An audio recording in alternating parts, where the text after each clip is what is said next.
मेरे प्यारे देशवासियों, नमस्कार। इस ऐतिहासिक अवसर पर आप सबको संबोधित करते हुए मुझे बहुत प्रसन्नता हो रही है। गणतंत्र दिवस की पूर्व संध्या पर मैं आप सबको हार्दिक बधाई देती हूँ। आज से 75 वर्ष पहले 26 जनवरी के दिन ही भारत गणराज्य का आधार ग्रंथ यानी भारत का संविधान लागू हुआ था। लगभग 3 वर्ष के विचार विमर्श के बाद संविधान सभा ने 26 नवंबर 1949 के दिन संविधान को अंगीकृत किया था। इसी उपलक्ष्य में 26 नवंबर का दिन वर्ष 2015 से संविधान दिवस के रूप में मनाया जाता है। गणतंत्र दिवस का उत्सव सभी देशवासियों के लिए सामूहिक उल्लास और गौरव का विषय है। ये कहा जा सकता है कि किसी राष्ट्र के इतिहास में 75 साल का समय पलक झपकने जैसा होता है, लेकिन मेरी विचार से भारत के पिछले 75 वर्षों के संदर्भ में ऐसे बिल्कुल नहीं कहा जा सकता है।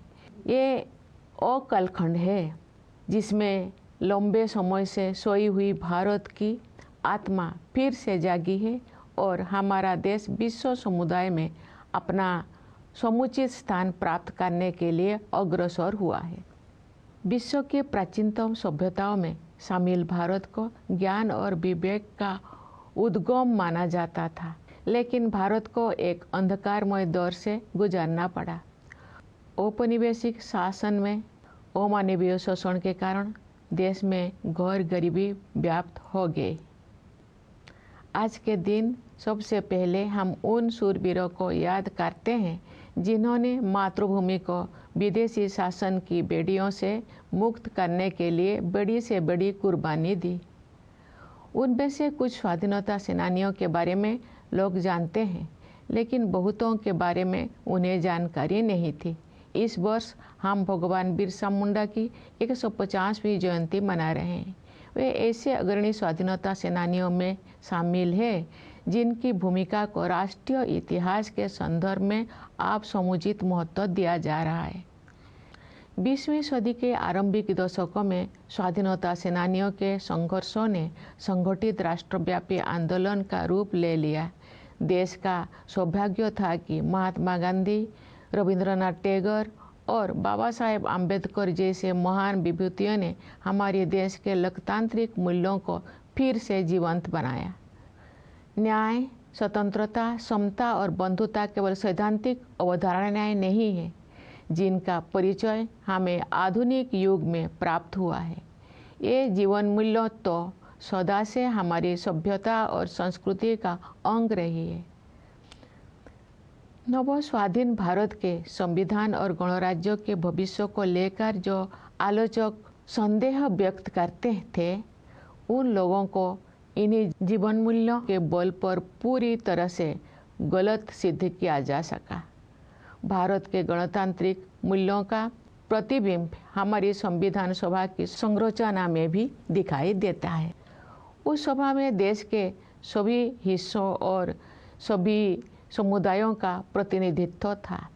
सबसे अधिक उल्लेखनीय बात ये है कि संविधान सभा में सरोजिनी नायडू, राजकुमारी अमृतकर, सुचेता कृपलानी, हंसाबेन मेहता और मालती चौधरी जैसे 15 असाधारण महिलाएं भी शामिल थी। दुनिया के कई हिस्सों में जो महिलाओं की समानता को एक सुदूर आदर्श समझा जाता था, तो भारत में महिलाएं राष्ट्र की नियति को आकार देने में सक्रिय योगदान दे रही थी।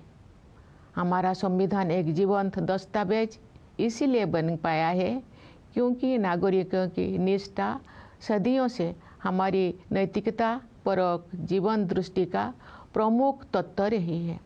हमारा संविधान भारतवासियों के रूप में हमारी सामूहिक अस्मिता का मूल आधार है, जो हमें एक परिवार की तरह एकता के सूत्र में पिरोता है।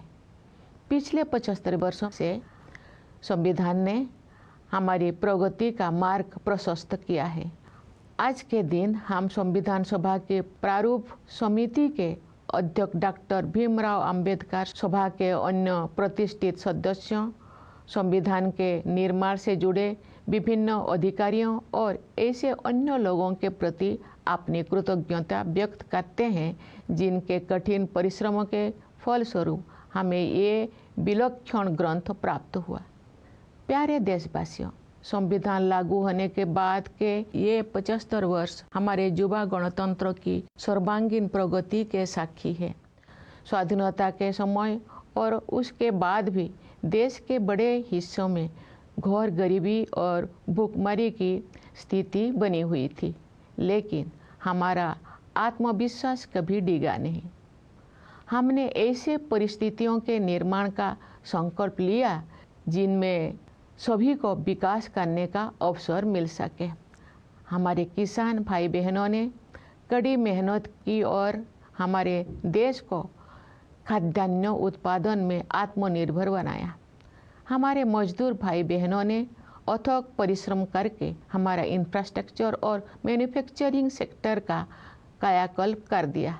उनके शानदार प्रदर्शन के बल पर आज भारतीय अर्थव्यवस्था विश्व के आर्थिक परिदृश्य को प्रभावित कर रही है।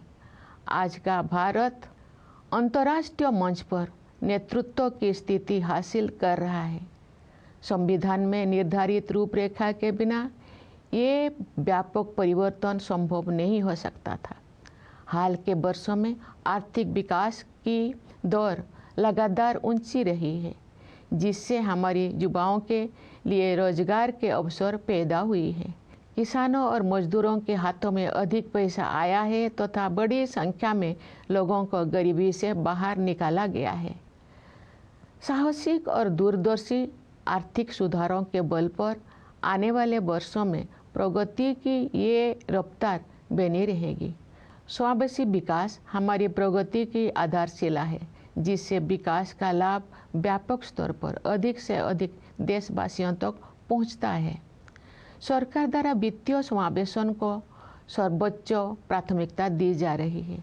इसलिए प्रधानमंत्री जन धन योजना, प्रधानमंत्री जीवन ज्योति बीमा योजना, प्रधानमंत्री सुरक्षा बीमा योजना, मुद्रा योजना, स्टैंड अप इंडिया और अटल पेंशन योजना जैसी वित्तीय समर्थन योजनाओं का विस्तार किया गया है, ताकि अधिक से अधिक लोगों तक विभिन्न प्रकार की वित्तीय सहायता पहुंचाए जा सके।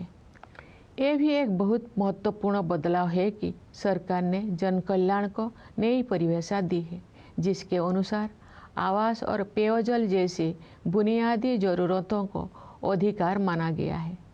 वंचित वर्गों के लिए, विशेष रूप से अनुसूचित जातियों, अनुसूचित जनजातियों तथा अन्य पिछड़े वर्गों की सहायता के लिए सभी प्रयास किए जा रहे हैं। अनुसूचित जातियों के युवाओं के लिए प्री मैट्रिक और पोस्ट मैट्रिक छात्रवृत्तियाँ, राष्ट्रीय फेलोशिप, विदेशी छात्रवृत्तियाँ, छात्रावास और कोचिंग सुविधाएं दी जा रही है। प्रधानमंत्री अनुसूचित जाति अभ्युदय योजना द्वारा रोजगार और आमदनी के अवसर उत्पन्न करके अनुसूचित जातियों के लोगों की गरीबी को तेजी से कम किया जा रहा है। अनुसूचित जनजाति समुदायों के सामाजिक एवं आर्थिक विकास के लिए विशेष योजनाएं बनाई गई है, जिनमें धरती आबा जनजातीय ग्राम उत्कर्ष अभियान और प्रधानमंत्री जनजातीय आदिवासी न्याय महाअभियान PM जनमन शामिल है। विमुक्त, घुमंतु और अर्ध घुमंतु समुदाय के लिए विकास एवं कल्याण बोर्ड का गठन किया गया है। पिछले एक दशक में सड़कों और रेल मार्ग, बंदरगाह और लॉजिस्टिक हब्स सहित फिजिकल इंफ्रास्ट्रक्चर के विकास पर बल दिया गया है। इससे एक ऐसा मजबूत आधार विकसित हो गया है जो आने वाले दशकों में विकास को संबल प्रदान करेगा। सरकार ने वित्त के क्षेत्र में जिस तरह से प्रौद्योगिकी का उपयोग किया है, वो एक मिसाल है।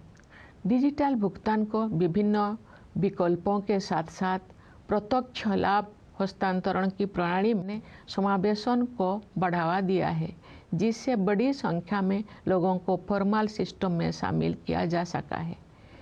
इसके कारण सिस्टम में अभूतपूर्व पारदर्शिता भी आई है। इस प्रक्रिया में कुछ वर्षों के दौरान ही हमने एक ऐसा मजबूत डिजिटल पब्लिक इंफ्रास्ट्रक्चर विकसित कर लिया है जो विश्व की श्रेष्ठतम संरचनाओं में से एक है।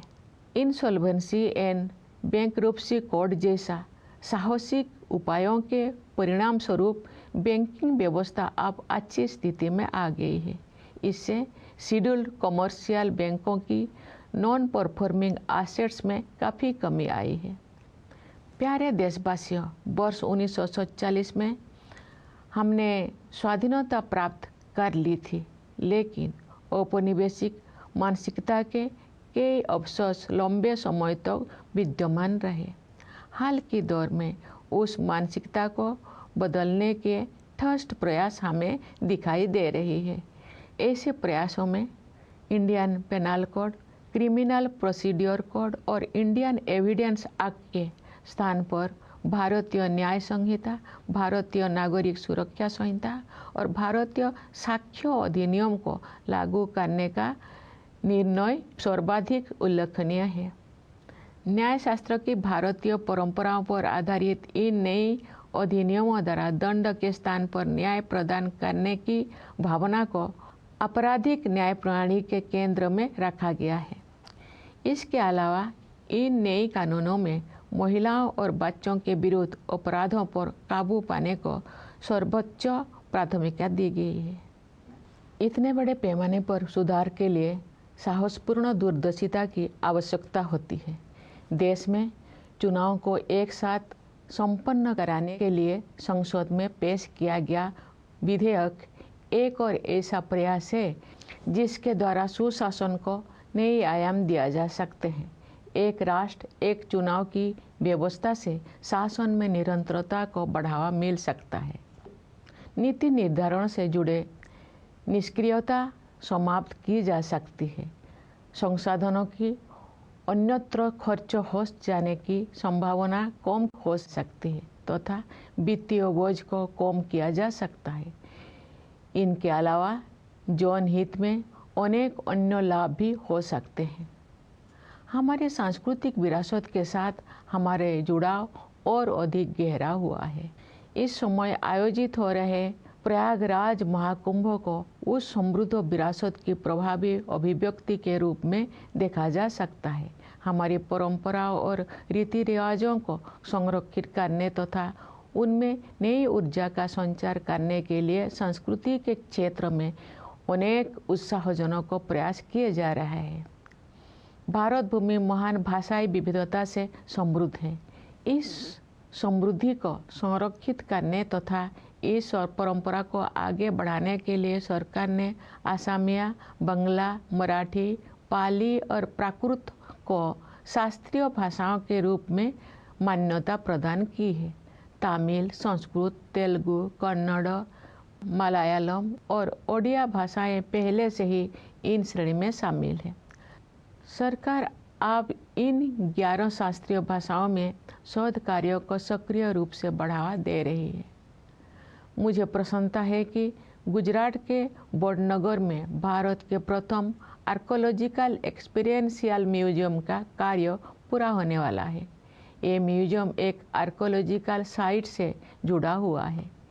इस स्थल पर मनुष्यों की बस्ती होने के लगभग 800 वर्ष ईसा पूर्व के साक्ष्य मिलते हैं। इस संग्रहालय में विभिन्न युगों की अलग अलग प्रकार की कला, शिल्प और सांस्कृतिक सामग्री को प्रदर्शित किया जाएगा। प्यारे देशवासियों, आज की हमारी युवा पीढ़ी काल के भारत का निर्माण करेगी। हमारी युवा पीढ़ी की प्रतिभा शिक्षा के द्वारा ही निखरती है। इसलिए सरकार ने शिक्षा के क्षेत्र में निवेश को बढ़ाया है तथा शिक्षा से संबंधित प्रत्येक मानव में सुधार के लिए समग्र प्रयास किए हैं। अब तक के परिणाम उत्साहवर्धक रहे हैं। पिछले दशक में शिक्षा की गुणवत्ता, भौतिक अवसंरचना तथा डिजिटल समावेशन के आयामों में व्यापक बदलाव आया है। शिक्षा के विभिन्न स्तरों पर शिक्षण माध्यम के रूप में क्षेत्रीय भाषाओं को बढ़ावा दिया जा रहा है। विद्यार्थियों के प्रदर्शन में आशा के अनुरूप उल्लेखनीय सुधार हुआ है। मुझे ये जानकर खुशी हुई है कि महिला शिक्षकों ने इस परिवर्तन में महत्वपूर्ण भूमिका निभाई है। पिछले दशक के दौरान नियुक्त शिक्षकों में महिलाओं की भागीदारी 60% से अधिक है। व्यावसायिक शिक्षा और कौशल विकास का विस्तार तथा इन्हें मुख्य धारा में शामिल किया जाना स्वागत योग्य उपलब्धि है। इस प्रक्रिया को आगे बढ़ाते हुए आप हमारे युवाओं को योजनाबद्ध तरीके से कॉरपोरेट सेक्टर में इंटर्नशिप के अवसर प्रदान किए जा रहा है। स्कूल स्तर की शिक्षा का आधार मजबूत बनाने के साथ साथ हमारे देश में विद्यार्जन की विभिन्न शाखाओं, विशेष रूप से विज्ञान और प्रौद्योगिकी के क्षेत्रों में नई ऊंचाइयां हासिल की जा रही है। इंटेलेक्चुअल प्रॉपर्टी फाइलिंग की दृष्टि से भारत का विश्व में छोटा स्थान है। ग्लोबल इनोवेशन इंडेक्स में भारत की रैंकिंग लगातार बेहतर हुई है। वर्ष 2020 में भारत 48वें स्थान पर था। स्थिति में सुधार करते हुए वर्ष 2024 में भारत 39वें स्थान पर आ गया है। बढ़ते आत्मविश्वास के साथ हम अनेक प्रयासों के बल पर अत्याधुनिक अनुसंधान में अपने भागीदारी बढ़ा रहे हैं। नेशनल क्वांटम मिशन का उद्देश्य प्रौद्योगिकी के इस नए क्षेत्र में एक जीवंत और नवीन इकोसिस्टम को विकसित करना है। एक अन्य उल्लेखनीय शुरुआत national mission on interdisciplinary cyber physical system से संबंध है। इसके तहत artificial intelligence, machine learning, robotics और साइबर सिक्योरिटी जैसे अनेक उन्नत प्रौद्योगिकियों पर कार्य करने की योजना है। इन प्रौद्योगिकियों को कुछ समय पहले तक फ्यूचरिस्टिक समझा जाता था, लेकिन अब ये तेजी से हमारे दैनिक जीवन का हिस्सा बनती जा रही है। जीनोम इंडिया प्रोजेक्ट प्रकृति के रहस्यों की खोज का एक रोचक अभियान तो है ही, ये भारतीय विज्ञान के इतिहास में एक निर्णायक अध्याय भी है। इसके प्रमुख कार्यक्रम के तहत इसी महीने 10,000 भारतीयों की जीनोम सीक्वेंसिंग को अनुसंधान के लिए उपलब्ध कराया गया है। ज्ञान के नए आयामों को खोलने वाले ये परियोजना बायोटेक्नोलॉजी रिसर्च में नई मार्ग प्रशस्त करेगी तथा सार्वजनिक स्वास्थ्य सेवा प्रणाली को भी मजबूत बनाएगी। भारतीय अंतरिक्ष अनुसंधान संगठन ने हाल के वर्षों में अंतरिक्ष विज्ञान के क्षेत्र में बहुत बड़ी उपलब्धियां हासिल की है। इस महीने इसरो ने अपने सफल स्पेस डॉकिंग एक्सपेरिमेंट से देश को एक बार फिर गौरवान्वित किया है। भारत अब विश्व का चौथा देश बन गया है जिसके पास ये क्षमता उपलब्ध है। एक राष्ट्र के रूप में हमारा बढ़ता आत्मविश्वास खेलों के क्षेत्र में भी दिखाई देता है। हमारे खिलाड़ियों ने सफलता के प्रभावशाली अध्याय रचे हैं। पिछले वर्ष हमारे खिलाड़ियों ने ओलंपिक खेलों में अच्छा प्रदर्शन किया है। पैरा ओलंपिक खेलों में हमने अपना अब तक का सबसे बड़ा दल भेजा जिसने अब तक का सर्वश्रेष्ठ प्रदर्शन किया। फीडे शतरंज ओलंपियाड में हमारे खिलाड़ियों ने विश्व समुदाय को अपने प्रदर्शन से प्रभावित किया तथा पुरुषों और महिला खिलाड़ियों ने स्वर्ण पदक जीते। वर्ष 2024 में डी गुकेश ने अब तक का सबसे कम उम्र का विश्व चैंपियन बनकर इतिहास रच दिया। देश भर में जमीनी स्तर पर प्रशिक्षण सुविधाओं में बहुत सुधार हुआ है और इसके बल पर हमारे खिलाड़ियों ने विजयी होकर हमें गौरवान्वित किया है। साथ ही उन्होंने अगले पीढ़ी को और भी ऊंचे लक्ष्य प्राप्त करने के लिए प्रेरित किया है। विदेशों में रहने वाले हमारे भाई बहनों ने हमारी संस्कृति और सभ्यता के सबसे उज्जवल पक्षों को विश्व के विभिन्न हिस्सों में पहुंचाया है और अनेक क्षेत्रों में अपनी उपलब्धियों से हमें गौरवान्वित किया है। उन्होंने हमेशा स्वयं को भारत की गौरव गाथा से जोड़े रखा है। जैसा कि मैंने इसी महीने प्रवासी भारतीय दिवस के अवसर पर कहा था, वर्ष 2047 तक विकसित भारत के निर्माण में प्रवासी भारतीयों की सक्रिय और उत्साहपूर्ण भागीदारी पर मुझे पूरा भरोसा है। प्यारे देशवासियों, विभिन्न क्षेत्रों में महत्वपूर्ण और उल्लेखनीय प्रगति के बल पर हम अपना सिर ऊंचा करके भविष्य की ओर कदम बढ़ा रहे हैं। हमारे युवा, विशेषकर हमारी बेटियां, देश के उज्जवल भविष्य का निर्माण करेगी। जब हम अपनी स्वतंत्रता की शताब्दी मना रहे होंगे, तब के भारत का उज्जवल भविष्य हमारे युवाओं के सपनों में आकार ले रहा है। और जब आज के बच्चे वर्ष 2050 की 26 जनवरी के दिन राष्ट्रध्वज को सलामी दे रहे होंगे, तो वे अपनी अगली पीढ़ी को ये बता रहे होंगे कि हमारा देश की गौरव यात्रा हमारी अतुलनीय संविधान से प्राप्त मार्गदर्शन के बिना संभव ना हुई होती। हमारी भावी पीढ़ियां विश्व पटल पर स्वाधीन भारत के आदर्शों को चरितार्थ करेंगी। मैं राष्ट्रपिता महात्मा गांधी के संदेश का उल्लेख करना चाहूँगी। बापू ने कहा था, यदि स्वराज का अभिप्राय हमें सभ्य बनाना और हमारी सभ्यता को शुद्ध और स्थायी बनाना नहीं है, तो इसकी कोई कीमत नहीं है। हमारी सभ्यता का सार ये है कि अपने सभी मामलों में, चाहे वे राजनीतिक हो या निजी, नैतिकता को सर्वोत्तम स्थान दिया जाए। आइए आज के दिन हम गांधी जी के सपनों को साकार करने के लिए अपनी प्रतिबद्धता को दोहराएं। सत्य और अहिंसा के उनके आदर्श विश्व समुदाय के लिए प्रासंगिक बने रहेंगे। उन्होंने हमें ये सीख भी दी थी कि अधिकार और कर्तव्य एक ही सिक्के के दो पहलू हैं।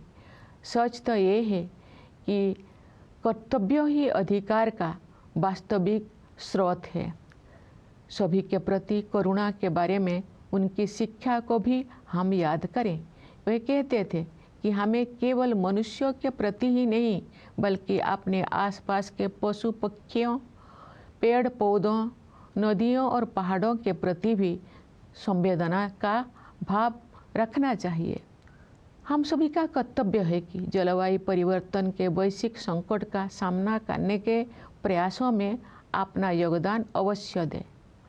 इस संदर्भ में 2 अनुकरणीय प्रयास किए गए हैं।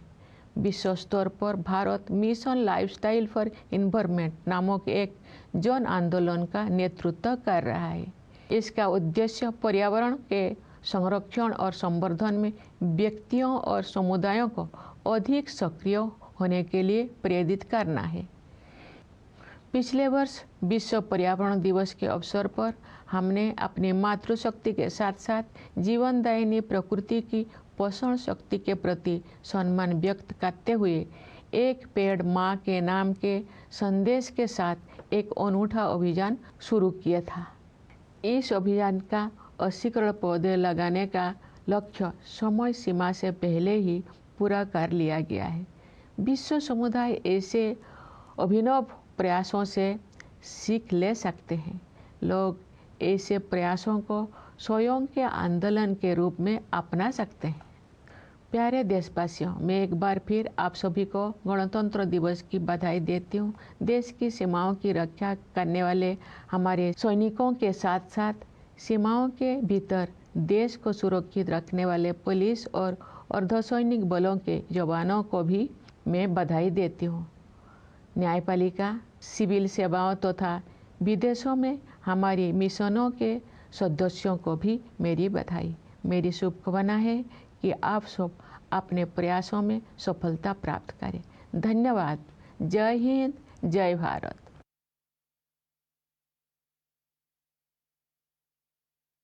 My dear fellow citizens, Namaskar. I am happy to be addressing you on this historic occasion. On the eve of Republic Day, I offer you my heartiest congratulations. On January 26, 75 years ago, our founding document, the Constitution of India, came into effect.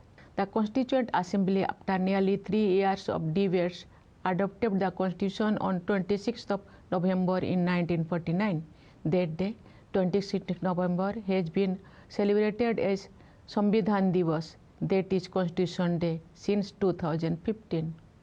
Republic Day is indeed a matter of collective joy and pride for all citizens.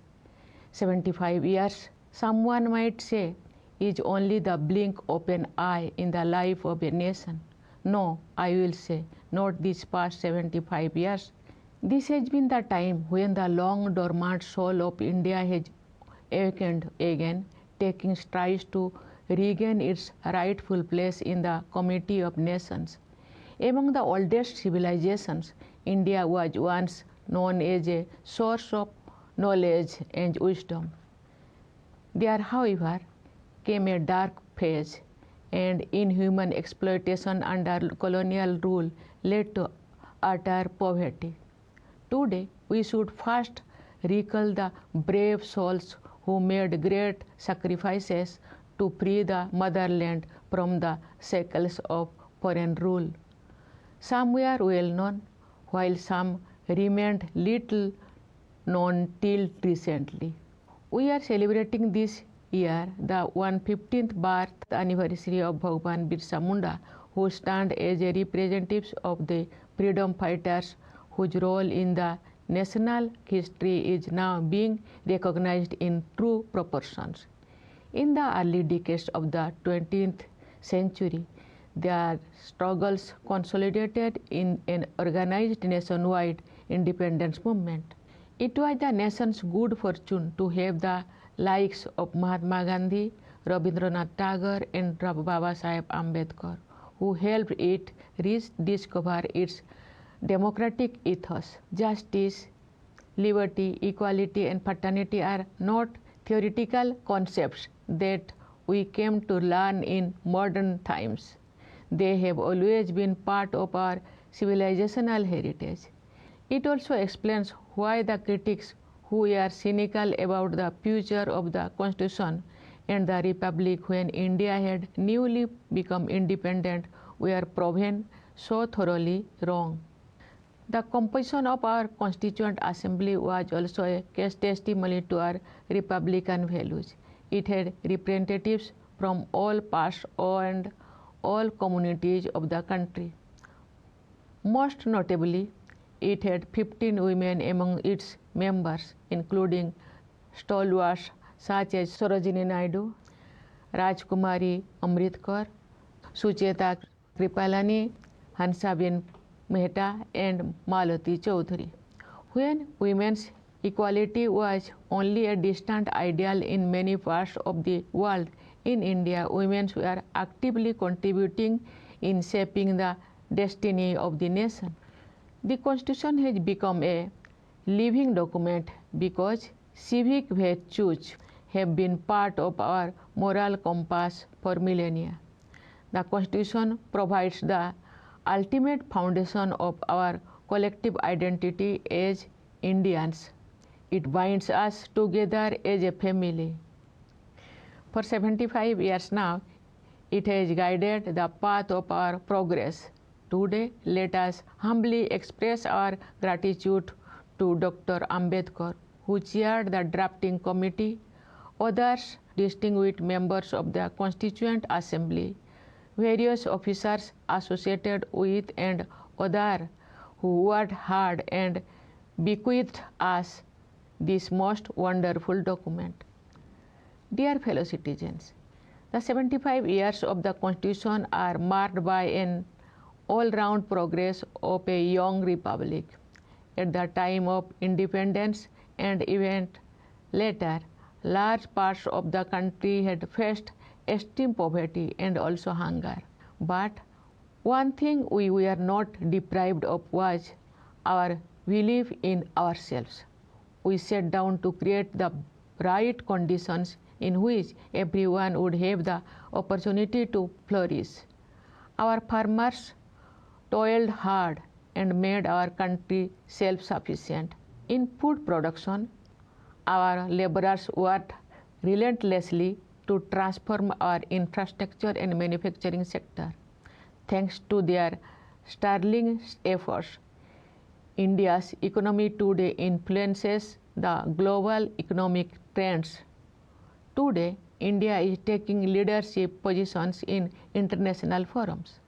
This transformation would not have been possible without the blueprint laid down by our Constitution. In recent years, the economic growth rate has remained persistently high, creating job opportunities for our youth, putting more money in the hands of farmers and laborers, and also lifting more people out of poverty. The bold and far-sighted economic reforms will sustain this trend in the years to come. Inclusion is the cornerstone of our growth saga, distributing the fruits of developments as widely as possible. As the government continues to assign top priority to financial inclusion, initiatives such as Pradhan Mantri Jan Dhan Yojana, Pradhan Mantri Jeevan Jyoti Bima Yojana, Pradhan Mantri Suraksha Bima Yojana, Mudra, Stand Up India and Atal Pension Yojana have been expanded to provide more people access to a variety of financial support schemes. Equally importantly, the government has redefined the notion of welfare, making basic necessities such as housing and access to drinking water a matter of entitlement. Every effort is being made to extend a helping hand to the marginalized communities, particularly of the scheduled caste, scheduled tribes, and other backward classes. For example, there have been pre-matric and post-matric scholarships, national fellowships, overseas scholarships, hostels and coaching facilities for the youth from the SC communities. The Pradhan Mantri Anusuchit Jati Abhyuday Yojana is making progress in reducing poverty among the SC communities by adding employment and income generation opportunities. There have been dedicated schemes for aiming for the socio-economic development of ST communities, including Dharti Aaba Janajatiya Gramo Utkarsh Abhiyan and Pradhan Mantri Janajati Adivasi Nyaya Maha-Abhiyan, PM Janman. The Development and Welfare Board has been constituted for the denotified nomadic and semi-nomadic communities. Meanwhile, the focus on physical infrastructure development, including roads and railways, ports and logistics hubs, over the past decade has created a platform that will support growth for decades to come. The way the government has used technology in the field of finance has been exemplary. A variety of digital payment options as well as the system of direct benefit transfer have promoted inclusion, bringing a significant number of people within the formal system. It has also brought unprecedented transparency in the system. In the progress, within a few years, we have created a robust digital public infrastructure that is among the best in the world. The banking system has been in a healthy condition after a series of bold measures such as the Insolvency and Bankruptcy Code, effecting a substantial reduction in the non-performing assets of scheduled commercial banks.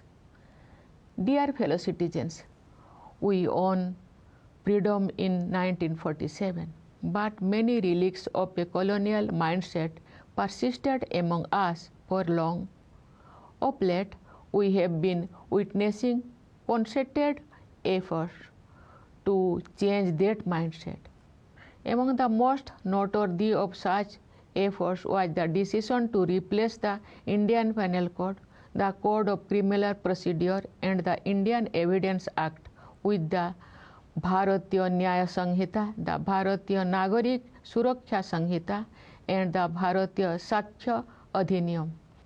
Based also on Indian traditions of jurisprudence, the new criminal laws place the delivery of justice instead of punishment at the center of the criminal justice system. Moreover, the new laws grant top priority to countering crimes against women and children. Reforms of such magnitude requires an audacity of vision. Another measure that promises to redefine the terms of good governance is the bill introduced in Parliament to synchronize election schedules in the country. The One Nation, One Election plan can promote consistency in governance, prevent policy paralysis, mitigate resource diversion, and reduce the financial burden, apart from offering many other benefits. There has also been a fresh engagement with our civilizational heritage. The ongoing Mahakumbh can be seen as an expression of the richness of that heritage. An exciting array of initiatives is underway in the domain of culture to preserve and revitalize our traditions and customs. India is a hub of great linguistic diversity. In order to conserve as well as celebrate this richness, the government has recognized Assamese, Bengali, Marathi, Pali, and Prakrit as classical languages. This category already includes Tamil, Sanskrit, Telugu, Kannada, Malayalam, and Odia. The government is proactively promoting research in 11 classical languages now. I look forward to the completion of India's first archaeological experiential museum in Badnagar of Gujarat, being developed next to an excavation site that shows evidence of human settlement from around 800 BCE. The museum will bring together in one place a wide range of arts, crafts, and cultural elements from different eras. Dear fellow citizens, it is after all our young generation that is going to shape the India of tomorrow. Education, in turn, shapes these young minds. Therefore, the government has increased its investment in education and made every effort to improve every parameter related to this sector. The results so far are more than encouraging. The last decade has transformed education in terms of quality of learning and physical infrastructure and digital inclusion. For the medium of instruction, the regional languages are promoted at more levels. It is not surprising that there has been a notable improvement in students' performance. I am glad to learn that women teachers have played a crucial role in this transformation, since more than 60% of those who became teachers in the last decade are women. The expansion and mainstreaming of vocational and skilled education is a welcome development.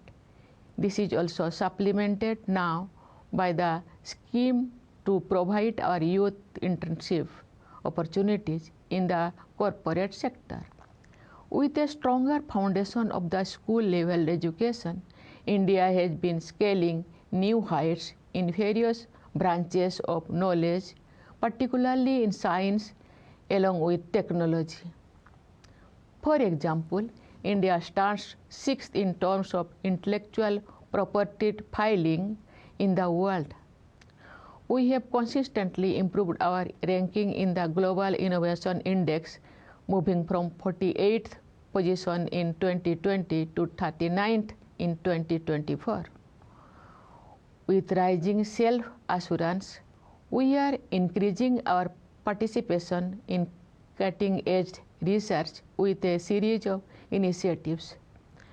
The National Quantum Mission aims to create a vibrant and innovative ecosystem in this new frontier of technology. Another noteworthy beginning is with the National Mission on Interdisciplinary Cyber Physical System, which plans to focus on several advanced technologies including artificial intelligence, machine learning, robotics, and cyber security.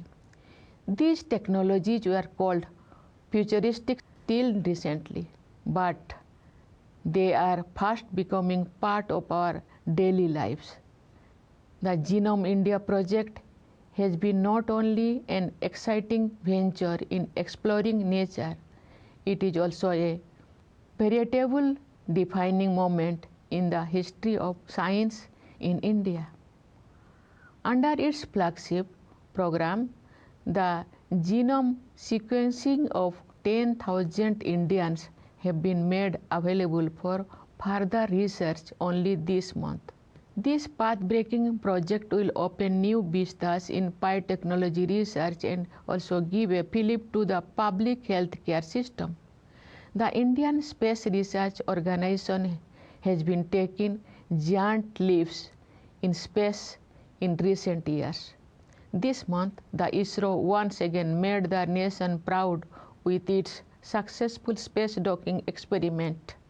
India has now become the fourth country in the world to have this capability. Our increasing confidence level as a nation are also reflected in the arena of sports and games, where our players have scripted thrilling success stories. Last year, our athletes made a mark in the Olympic Games. In the Paralympics Games, we sent our largest ever contingent, who came back with our best ever performance. Our chess champions impressed the world as our men and women won the gold at the FIDE Chess Olympiad. The achievements in the sports during the year 2024 were kept by D. Gukesh, who became the youngest world chess champion. Supported by a great improvement in training facilities at the ground level, these sportspersons have made us proud with their winning drive and inspired the next generation to aim higher and higher. Our brothers and sisters living abroad have taken the best of our culture and civilization to different parts of the globe and have made us proud with their achievements in diverse fields. They have always considered themselves to be a part of the India story. As I said at the Pravasi Bharatiya Divas earlier this month, I am confident of their proactive and enthusiastic participation in the making of a Viksit Bharat, a developed India, by the year 2047. Dear fellow citizens, thanks to substantial and concrete progress in a wide range of areas, we are marching towards the future, holding our heads high. The key to our future is our youth, and especially the young women. Their dreams are molding the India of tomorrow. When we will be celebrating the centenary of our independence, and when today's children will salute the tricolor on 26 January of 2050, they will tell their next generation that this great quest would not have been possible without our incomparable constitution guiding them along the way. Our future generations will also keep in mind the mission of independent India in the world. In the words of the father of the nation, Mahatma Gandhi, and I quote, "If Swaraj was not meant to civilize us and to purify and stabilize our civilization, it would be nothing worth. The very essence of our civilization is that we give a paramount place to morality in all our affairs, public or private." Unquote. Today, let us reaffirm commitment to strive to realize Gandhiji's dreams, his watchwords, truth and non-violence, will continue to remain relevant for the whole world. He also taught us that rights and duties are but the two sides of the coin. Indeed, the true source of right is duty.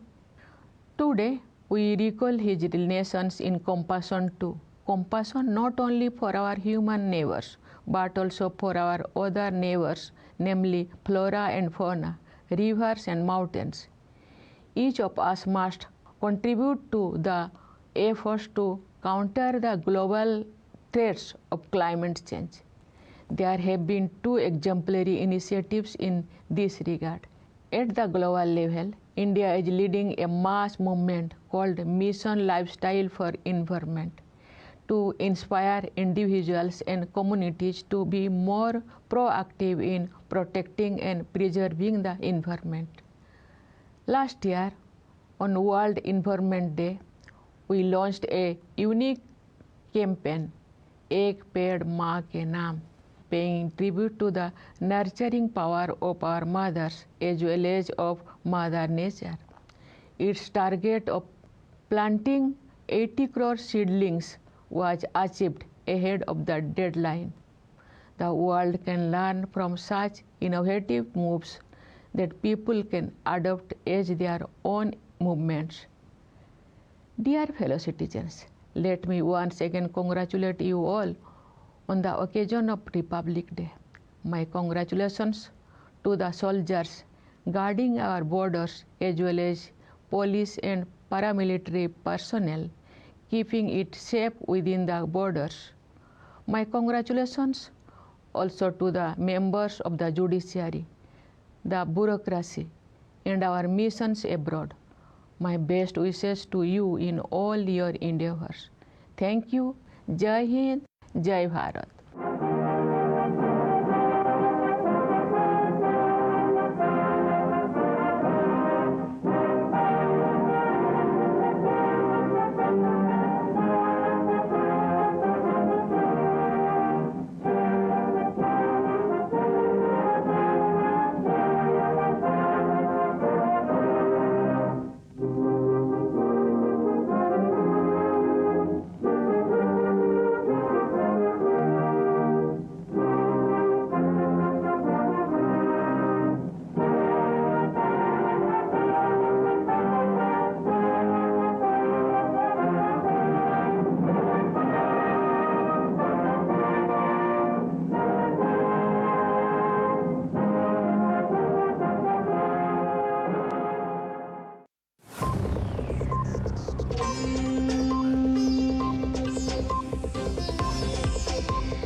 आप देख रहे थे गणतंत्र दिवस की पूर्व संध्या पर राष्ट्रपति द्रौपदी मुर्मू